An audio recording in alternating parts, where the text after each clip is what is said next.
I held my daughter's cold hand as they lowered her casket into the ground, the same hand I'd held when she took her first steps, when I walked her into kindergarten, when she graduated high school. Emily was just 26, too young to be buried, too vibrant to be gone. The cemetery was packed with mourners dressed in black, but I barely registered their presence. My world had shrunk to this hole in the ground and the wooden box containing what remained of my baby girl. I know what it's like to lose someone who was your entire world. I know the way grief hollows you out, leaving nothing but an empty shell where your heart used to be. I know what it's like to wake up each morning and for just one blissful second forget that they're gone before reality crashes back and steals your breath all over again. For 5 days I had been moving through a fog, making funeral arrangements, accepting condolences, pretending I was still a functioning human being. But inside,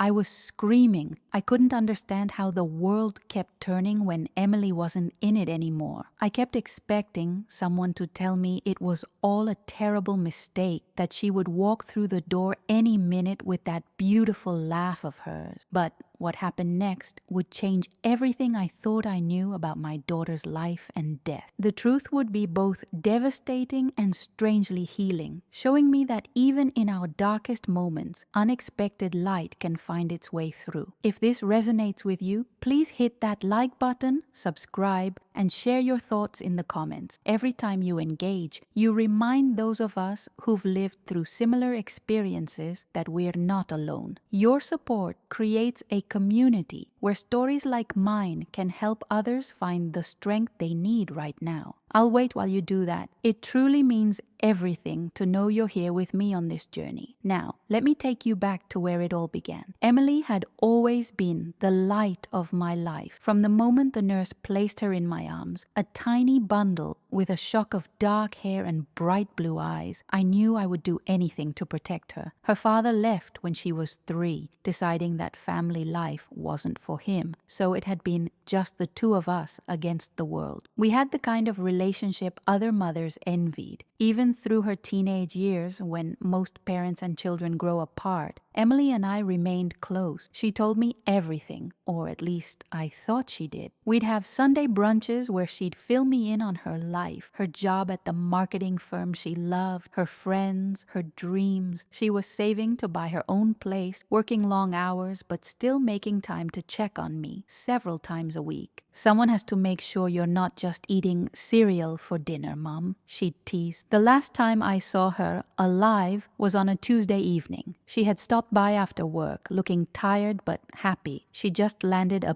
big account at work and wanted to celebrate. We ordered takeout from her favorite Thai restaurant and watched an episode of the crime show we both loved. Nothing special, nothing that screamed, "Remember this moment, it's your last." She hugged me goodbye at the door, promised to call me the next day, and walked to her car. I watched from the window as she drove away, the red taillights disappearing around the corner. That's the image I kept replaying in my mind, those taillights fading into the distance. The next morning, I was at the grocery store when my phone rang. It was a number I didn't recognize. "Mrs. Collins, this is Officer Martinez with the local police department. There's been an accident. Your daughter, Emily Collins." The rest of his words faded into a high-pitched ringing in my ears. I dropped my shopping basket, canned goods clattering across the floor. The fluorescent light suddenly seemed too bright, burning into my retinas. I remember an elderly woman asking if I was all right, her face swimming before my eyes. I must have responded somehow, must have made it to my car, because the next thing I clearly remember is standing in the hospital corridor, the smell of antiseptic burning my nostrils. "Single vehicle accident," the doctor was explaining, her voice gentle but clinical. "She went off the road around 2 a.m., hit a tree. She was brought in with severe trauma. We did everything we could, but her injuries were too extensive. I'm so sorry, but she passed away at 5:43 this morning." I couldn't process what she was saying. Emily was a careful driver. She never stayed out that late on weeknights. None of it made sense. "There must be some mistake," I insisted. "She was home last night. She would have called me if she was going out again." The doctor's expression was sympathetic but firm. "The ID in her wallet confirms it's Emily Collins. Would you like to see her?" Nothing prepares you for seeing your child laid out in a hospital morgue. Her face was mostly untouched, just a small cut above her right eyebrow, but she was so still, so unlike the vibrant girl who could never sit without fidgeting. Her skin was cold when I touched her cheek. The Emily-ness of her was gone, leaving only this empty vessel behind. The days that followed passed in a blur. Emily's friends rallied around me. Jen and Michael, who had known her since college, helped make funeral arrangements. Her boss, David, organized a memorial fund in her name. People brought food I couldn't eat, offered comfort I couldn't feel. I moved through it all like an automaton, going through the motions of what was expected. The funeral home was filled with flowers, the sweet, cloying scent making me nauseated. There were photos of Emily everywhere, her smile radiant, her eyes full of life. The contrast between those images and the reality of her body in the casket was almost more than I could bear. People kept telling me what a wonderful person she had been, as if I didn't know, as if I needed reminding of everything I had lost. And then it was the day of the burial. Gray clouds hung low in the sky, threatening rain that never came, just a heavy, oppressive blanket that matched my mood. I sat beside the casket during the graveside service, barely hearing the minister's words about eternal life and God's plan. What plan could possibly include taking my child? What lesson was I supposed to learn from this senseless loss? As they began to lower the casket, that's when it happened. My phone, which I'd forgotten to silence, rang loudly in my purse. I was about to ignore it when something made me look at the screen. There, impossibly, was Emily's face, her caller ID photo lighting up my phone. For one wild, irrational moment, I thought she was calling me from inside the casket, that this had all been some terrible mistake. My hands shook so badly I could barely answer it. "Hello?" My voice was a desperate whisper. "Mrs. Collins." The voice was male, unfamiliar. "This is Dr. Patel from Riverside Hospital. I'm calling about your daughter, Emily." "Who is this?" I demanded, my heart thundering in my chest. "This isn't funny. My daughter is dead. I'm at her funeral right now." There was a pause. "Mrs. Collins, I'm very sorry for your loss. I'm calling because Emily was an organ donor, and there are some time-sensitive matters we need to discuss."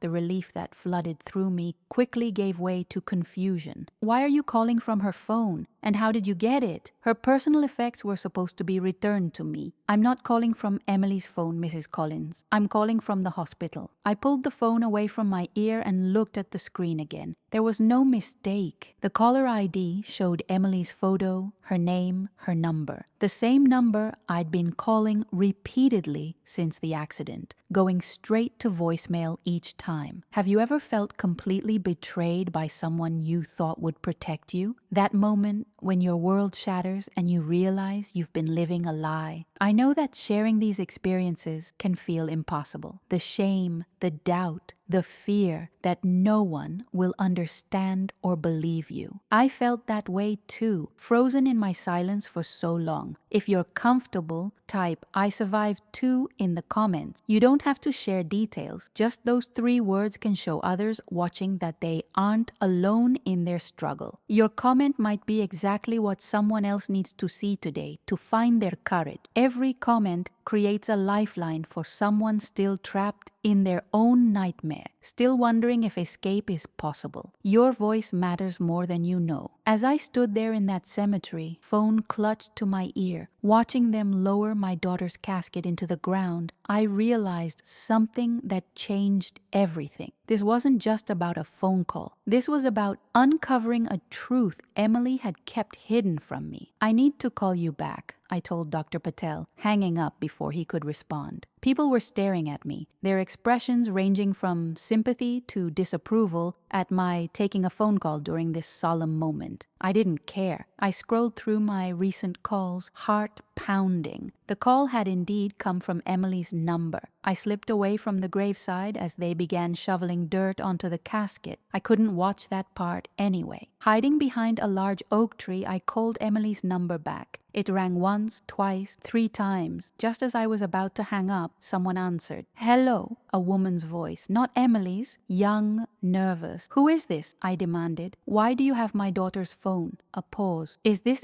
Emily's mom?" The voice was hesitant, scared. "Yes, my daughter is dead. I buried her today, so why are you answering her phone?" "Mrs. Collins, my name is Amber.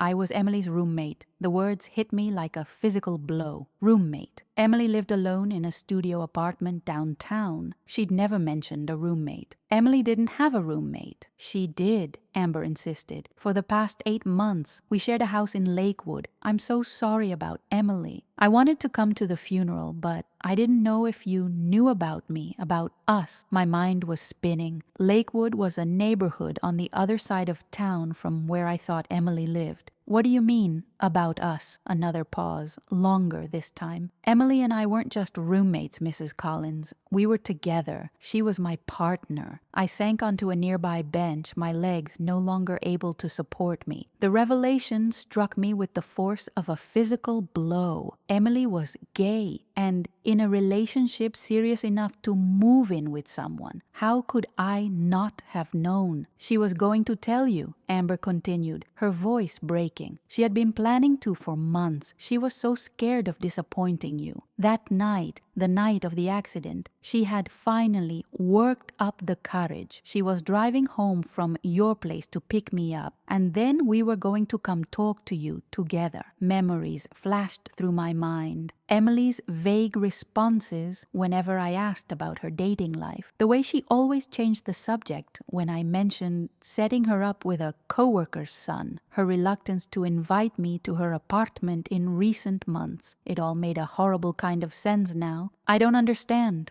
I said, my voice barely audible. "Why wouldn't she tell me? Did she think I would stop loving her?" "She knew you loved her," Amber said gently, "but she was worried about how you'd react. She said you had made comments in the past about same-sex couples. Nothing overtly hateful, but enough to make her nervous. Had I?" I searched my memory, trying to recall anything I might have said that would make my own daughter afraid to confide in me. There had been that time we saw 2 women holding hands at the mall, and I'd made some comment about public displays of affection. Or when a same-sex couple on a TV show had kissed, and I'd changed the channel, muttering something about not needing to see that. Small moments I'd forgotten, but Emily had clearly internalized. "I found her phone in her car," Amber explained. "The police released her vehicle yesterday. I've been trying to get the courage to call you. I wanted you to know the truth. She loved you so much, Mrs. Collins. Your opinion meant everything to her." The minister was concluding the service. People were beginning to disperse, some looking around for me. I should go back, accept their condolences, play the part of the grieving mother, but I couldn't move. "Where are you now?" I asked Amber. "At our house, Emily's and mine." "I need to see it," I said, surprising myself with the conviction in my voice. "I need to see where my daughter was living." "Of course," Amber replied. "I'll text you the address." I made my excuses to the funeral director, to Emily's friends, claimed I needed time alone. No one questioned it. Grief gives you a certain latitude of behavior. I plugged the address Amber sent into my GPS and drove across town in a daze, barely registering the familiar streets and buildings of the city Emily and I had both called home. The house was small, a 1950s bungalow with blue shutters and a neat front yard. Not at all what I would have expected Emily to choose. She'd always talked about living in a modern apartment downtown. Another lie, or perhaps just another part of herself she'd felt she needed to hide from me. Amber met me at the door. She was pretty, with short auburn hair and green eyes, red-rimmed from crying. Younger than I expected, maybe 23 or 24. She wore jeans and one of Emily's sweaters, the oversized blue one I'd given her for Christmas 2 years ago. Seeing this stranger in my daughter's clothes sent a fresh wave of pain through me. "Thank you for coming," she said, stepping aside to let me in. "I wasn't sure you would." The living room was a blend of styles. Emily's modern aesthetic mixed with what I assumed was Amber's more vintage taste. Photos lined the walls and shelves, and my heart clenched as I saw how happy Emily looked in them. Her arm around Amber's waist at what looked like a music festival, the 2 of them making silly faces in a photo booth. Emily kissing Amber's cheek in front of a Christmas Christmas tree I didn't recognize. How long were you together? I asked, staring at the evidence of a relationship I'd known nothing about. 1.5 years, Amber replied. We met at a marketing conference. I work in graphic design. 1.5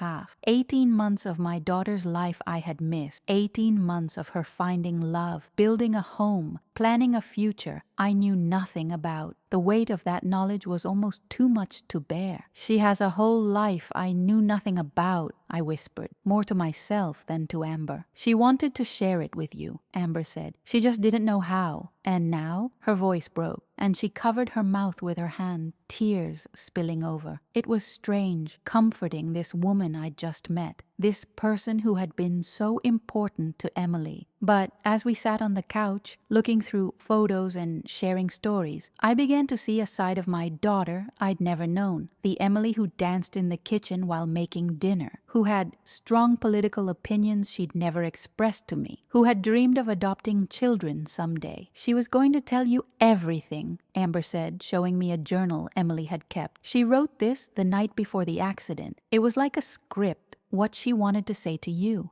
I read Emily's familiar handwriting through tears. Mom, I've been hiding a part of myself from you for too long. I'm gay. I've always known, but I was afraid to tell you. I found someone who makes me happier than I ever thought possible. Her name is Amber, and I want you to meet her. The words blurred as my tears fell onto the page. All this time, my daughter had been afraid to tell me who she really was, had carried this burden alone because of things I'd said, attitudes I'd expressed, without even realizing their impact. The thought was unbearable. I would have loved her no matter what, I told Amber, my voice breaking. She was my everything. She knew that deep down, Amber assured me. But sometimes knowing something and believing it are two different things. We spent hours going through Emily's things, her clothes, her books, her collection of vintage cameras I'd never known about. Amber showed me the music Emily listened to that she'd never played around me, the art she'd created that had never hung on my walls. It was like discovering a whole new person, and yet still unmistakably my Emily. As evening fell, Amber made us tea. We sat at the kitchen table, two women connected only by our love for someone who was gone. There's something else, she said hesitantly. Emily was an organ donor. Yes, the doctor called about that at the cemetery, I remembered. I never called him back. She always said that if something happened to her, she wanted to help others, Amber explained. It was important to her. I thought about my daughter's generous spirit, how even in death she wanted to give life to others. I'll call the doctor tomorrow, I promised. When I finally left, Amber hugged me tightly. Emily wanted us to know each other, she said. I'm just sorry it had to happen this way. I drove home to my empty house, Emily's journal beside me on the passenger seat. The grief was still there, a gaping wound that would never fully heal. But now it was tinged with something else. Regret for the conversations we never had. Anger at myself for creating an environment where my own child didn't feel safe telling me the truth. And strangely, a sense of purpose I hadn't felt since getting that terrible phone call. The next morning, I called Dr. Patel back. I'm sorry for hanging up on you yesterday, I said. It was a difficult moment. I understand completely, Mrs. Collins, he replied. I'm calling because your daughter's organs have already helped 3 people. Her heart went to a 19-year-old girl with congenital heart disease, her liver to a 42-year-old father of 3, and her corneas will help 2 people see again. I closed my eyes, picturing Emily's heart beating in another girl's chest. There was comfort in knowing that parts of her lived on, that her final act had been one of profound generosity. Thank you for telling me, I said. Is there any way I could meet the recipient someday? That can be arranged, if they're willing, Dr. Patel assured me. Many donor families find it helps with their grief. After hanging up, I sat at my kitchen table, the same spot where Emily and I had shared countless meals, and made a decision. I couldn't change the past, couldn't undo the small moments of thoughtlessness that had built a wall between my daughter and me. But I could honor her memory by learning,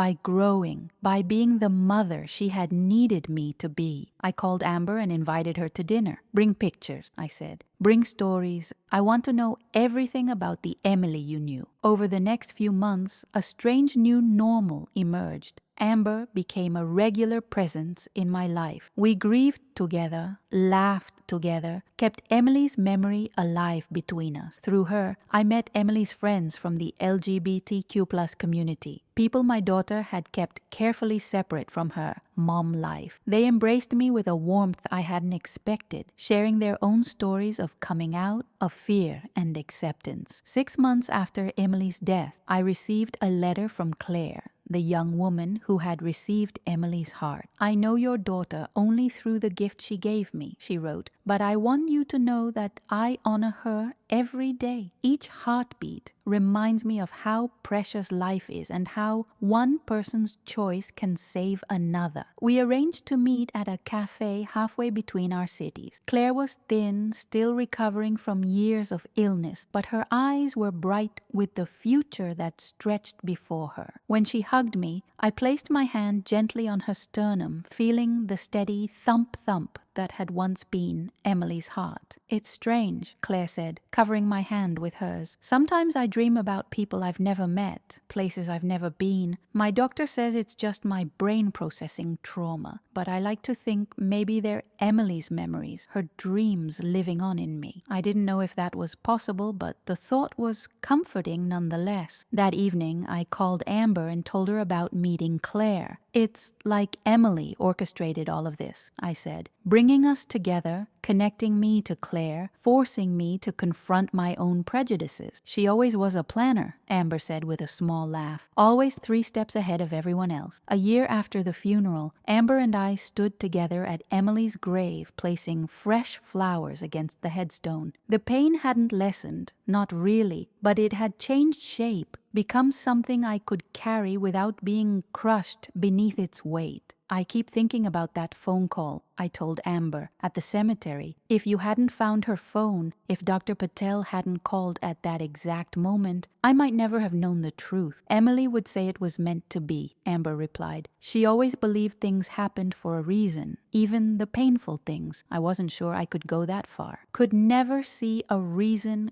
good enough for my daughter's death, but I had found meaning in the aftermath, had discovered parts of myself I needed to examine, to change, had formed connections I would never have made otherwise. 2 years after Emily's death, I started a support group for parents whose children had died before they could come out. It was a specific kind of grief, tinged with regret for the conversations that would never happen, the acceptance that could never be explicitly given. Together, we shared our stories, our pain, our growth. I also became an advocate for organ donation, speaking at hospitals and community centers about Emily's gift and the lives she had saved. Claire often joined me, her very presence a testament to the difference one person could make. At one such event, a woman approached me afterward, her eyes wet with tears. My son died last year, she said. He was gay. He never told me, but his partner did after the funeral. I've been struggling with it ever since. How do you move forward, knowing they didn't trust you enough to tell you? I took her hands in mine, recognizing my own early pain in her face. We move forward by acknowledging that trust is earned, not given, I said. By examining why our children felt they couldn't tell us the truth, by learning and growing and becoming the parents they needed us to be, even if it's too late for them to see it. On what would have been Emily's 30th birthday, Amber and I established a scholarship in her name for LGBTQ+ marketing students. At the ceremony, surrounded by Emily's friends, colleagues, and the recipients of her organs, I finally felt something like peace. My daughter lived 2 lives, I told the gathered crowd. One she shared with me and one she kept hidden out of fear. But in death, she brought those lives together. She saved lives with her generosity. She changed lives with her story. And she changed me most of all. I visit Emily's grave every Sunday, just as I used to have Sunday brunch with her. Sometimes Amber joins me, sometimes Claire, sometimes I go alone. I tell Emily about my week, about the people I've met, the ways I've tried to honor her memory. I like to think she would be proud of how far I've come, of how I've tried to learn from my mistakes. The phone that rang that day at the cemetery changed everything. It shattered the illusion that I knew my daughter completely. It forced me to confront uncomfortable truths about myself, but it also opened doors to understanding, to growth, to connections I would never have made otherwise. Grief is not a straight line. It doesn't progress neatly from denial to acceptance. It loops back on itself, ambushes you when you least expect it. Even now, 4 years later, I sometimes wake up and reach for my phone to text Emily about something that would make her laugh. The pain of remembering she's gone never fully disappears, but alongside that pain is something else. Pride in the daughter who lived authentically, even if she couldn't share that authenticity with me. Gratitude for the people her death brought into my life, and hope that by sharing her story, I might help other parents avoid my mistakes, might help other children feel safe being their true selves with the people who love them most. If there's one thing I've learned from all of this, it's that love is not enough. Love must be coupled with understanding, with acceptance, with a willingness to examine our own prejudices and grow beyond them. Emily deserved that from me in life. The best I can do is offer it to others in her memory. As for that phone call, I've come to see it as Emily's final gift to me, her way of making sure I discovered the truth, of pushing me toward growth even from beyond the grave. My daughter was always teaching me, always challenging me to be better. Even at her funeral, she found a way to deliver one last lesson. The greatest tragedy isn't that Emily died too young, though that pain will never leave me. The greatest tragedy is that she lived afraid to be fully herself with the person who should have been her safest haven. I can't change that now, but I can make sure her story helps others find the courage she couldn't, the acceptance she deserved. So I tell her story again and again to anyone who will listen, because somewhere out there is a parent whose child is afraid to tell them the truth. Somewhere is a child wondering if they'll still be loved if they reveal who they really are. If Emily's story reaches even one of them, helps them find their way to honest conversation before it's too late, then perhaps her death will have meaning beyond measure. In the end, it's not the years in your life that matter, but the life in your years. Emily packed so much living, so much loving into her 26 years, and in death, she continues to touch lives, to create ripples of change that spread farther than she could have imagined, through her heart beating in Claire's chest, through the eyes that see because of her corneas, through the lives saved by her liver, and through me, her mother, finally learning the lessons she tried so hard to teach me while she was alive. So if you're watching this and keeping a part of yourself hidden from someone you love, ask yourself why. Is it fear? Is it shame? Is it protecting yourself from rejection? Whatever the reason, I hope Emily's story gives you courage. Life is too short and too precious to live half hidden in the shadows. And if you're a parent, I hope it makes you examine the small ways you might be closing doors rather than opening them. Because sometimes the truth only comes when it's too late. Sometimes it takes a phone call at a funeral to shatter the illusions we've built around ourselves and those we love. And sometimes that shattering is the only way we can truly begin to heal. That same story continues to ripple outward, touching more lives than I could have imagined. 5 years after Emily's death, I received an email from a woman named Rebecca. She had watched a video of me speaking about Emily's story at an LGBTQ+ youth center. I've been estranged from my daughter for 3 years, she wrote. After she came out, I said things I deeply regret. I didn't know how to reach out, how to repair what I had broken. But after hearing your story, I called her. We're meeting for coffee next week. Thank you for giving me the courage to try. I printed that email and added it to a binder I keep. It sits on my desk now, filled with similar messages. Parents who found their way back to their children. Children who found the courage to be honest with their parents. People whose lives were changed by Emily's organs. It's a record of the good that has come from my loss. A testament to my daughter's continuing impact on the world. Claire, now healthy and vibrant, visits me on Emily's birthday each year. She's studying to be a cardiologist, inspired by her own experience. I want to save hearts, she told me, the way Emily's heart saved mine. She wears a small heart-shaped pendant containing a piece of the ECG recording from her first checkup after the transplant. Emily's first beats inside me, she calls it. Amber eventually moved on, finding love with a kind woman named Sophia. I attended their wedding 3 years ago, feeling Emily's absence acutely but also celebrating this new chapter in Amber's life. We remain close, bound by our shared love for Emily. She's expecting their first child now, a little girl they plan to name Emily Grace. Is that okay with you? Amber asked me, her hands protective over her growing belly. I couldn't speak through my tears, could only nod and hold her close. On the 6th anniversary of Emily's death, I finally gathered the courage to visit the site of her accident. The oak tree still stood, scarred but healing, new growth covering the damaged bark.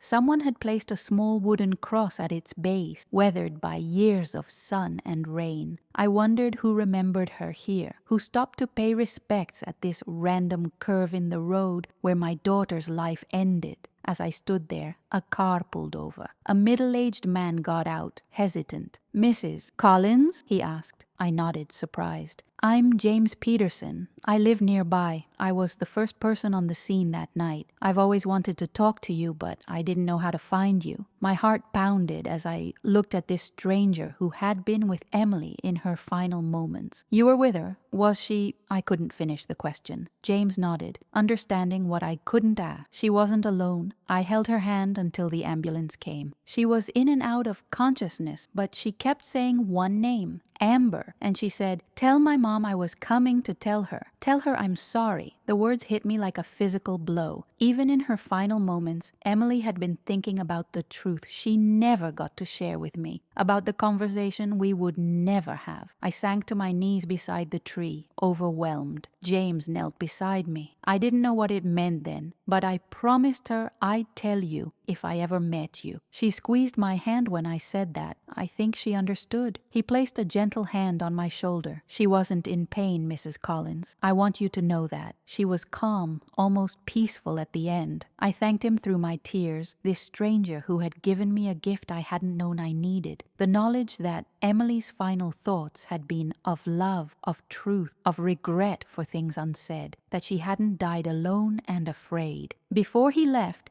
James told me he came here every year on the anniversary, leaving flowers. "I have a daughter her age," he explained. "What happened here changed me, made me more present with my family, more aware of how quickly everything can end. Another life touched by Emily, another ripple spreading outward." That evening, I added a new ritual to my grieving process. I wrote Emily a letter, telling her all the things I would have said if we'd had that conversation she was driving to have. How much I loved her, how proud I was of her, how her happiness was all I'd ever wanted, how sorry I was that she felt she couldn't share her whole self with me. I burned the letter in my backyard fire pit, watching the ashes rise into the darkening sky, hoping somehow my words would reach her. 7 years after Emily's death, I retired early from my job as an accountant. With part of my retirement fund, I established a small foundation in Emily's name. We provide emergency housing for LGBT queer youth rejected by their families, giving them a safe place to land while they rebuild their lives. We've helped over 30 young people so far, each one carrying a piece of Emily's story with them. One of them, a 17-year-old named Tyler, reminds me so much of Emily it sometimes takes my breath away. The same quick wit, the same creative mind. His parents threw him out when they found out he was gay. When he arrived at our shelter, he was carrying everything he owned in a single backpack. Now he's thriving in college, studying psychology. I want to help other kids like me, he told me. Break the cycle, you know? The Emily Collins Foundation became my second act, my way of channeling grief into purpose. It doesn't fill the hole Emily left behind. Nothing could. But it gives that hole meaning, transforms it from an absence into a doorway through which help flows to others. Last month, I received an unexpected package. Inside was a framed photo of a smiling toddler, dark-haired and bright-eyed.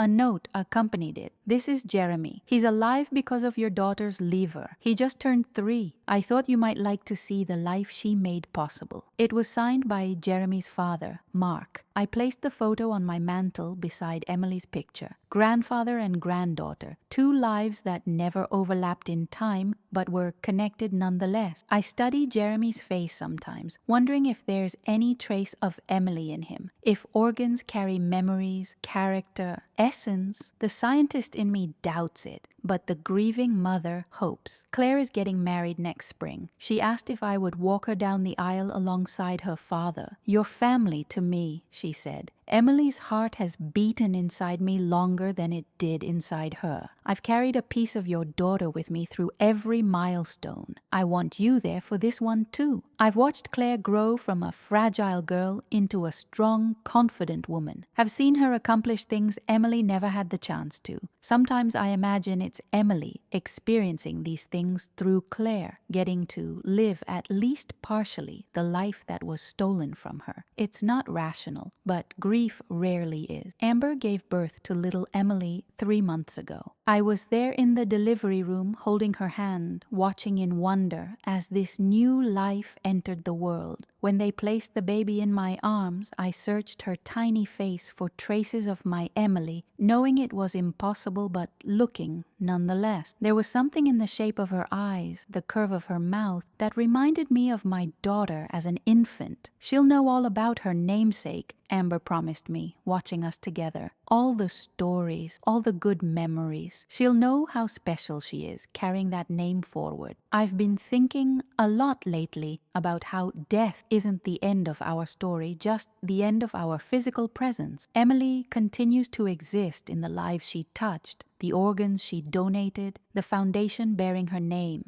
in the stories I tell about her, the memories shared by those who loved her, in little Emily, who will grow up hearing about her mother's best friend and first love. And perhaps most powerfully, she exists in the changes she created, in my growth from someone whose casual prejudice created barriers to someone who works actively to tear those barriers down, in Claire's commitment to medicine, in the young people who find refuge at our foundation, who go on to build lives Emily would have celebrated. A decade after that fateful phone call at the cemetery, I can look back and see the tapestry of connection and meaning that has grown from that moment of shock and confusion. The phone call didn't just reveal a truth about Emily's life I had missed. It set me on a path I would never have found otherwise. I still visit Emily's grave every Sunday, still talk to her about my week, my thought, my feelings. I tell her about little Emily's first smile, Claire's upcoming wedding, the latest young person to find shelter at the foundation. I like to think she hears me somehow, that she knows the impact her too short life continues to have. There's a Japanese concept called kintsugi, the art of repairing broken pottery with gold. The idea is that the breaks and repairs become part of the object's history, something to highlight rather than hide. The broken thing becomes more beautiful for having been broken. That's what Emily's death and the revelations that followed have been for me. A breaking, yes, but also a repair with gold, creating something different but valuable from the pieces of my shattered heart. If you're watching this and holding on to secrets that feel too heavy to share, I hope Emily's story gives you courage. If you're a parent who has created barriers intentionally or not, I hope it gives you perspective. We aren't promised tomorrow. All we have is today, this moment, this chance to be honest, to accept, to love completely. That phone call at the cemetery changed everything. It broke my heart in a new way, but it also began the healing. It revealed painful truth, but also opened doors to deeper understanding. It showed me that even in death, even in grief, new beginnings are possible. New connections, new purpose, new love. Emily's story didn't end when her heart stopped beating in her chest. It continued in Claire's body, in the foundation bearing her name, in the lives touched by her organs, in little Emily's future, and in my own transformation. Her story continues in every parent who chooses acceptance over judgment, in every child who finds the courage to live truthfully, in every heart that opens to understand difference rather than fear it. And now her story continues in you, who have listened, who have perhaps seen yourself or someone you love reflected in our journey. What will you do with Emily's story? What conversation will you have? What truth will you speak? What acceptance will you offer? The greatest gifts Emily gave me came after her death. The chance to know her completely, the opportunity to grow beyond my limitations, the community that has embraced me, the purpose that drives me forward. I would trade it all in an instant for one more day with her, one chance to tell her I love her exactly as she is. But since that's impossible, I choose to see the gold in the broken places, to honor her memory not just with grief, but with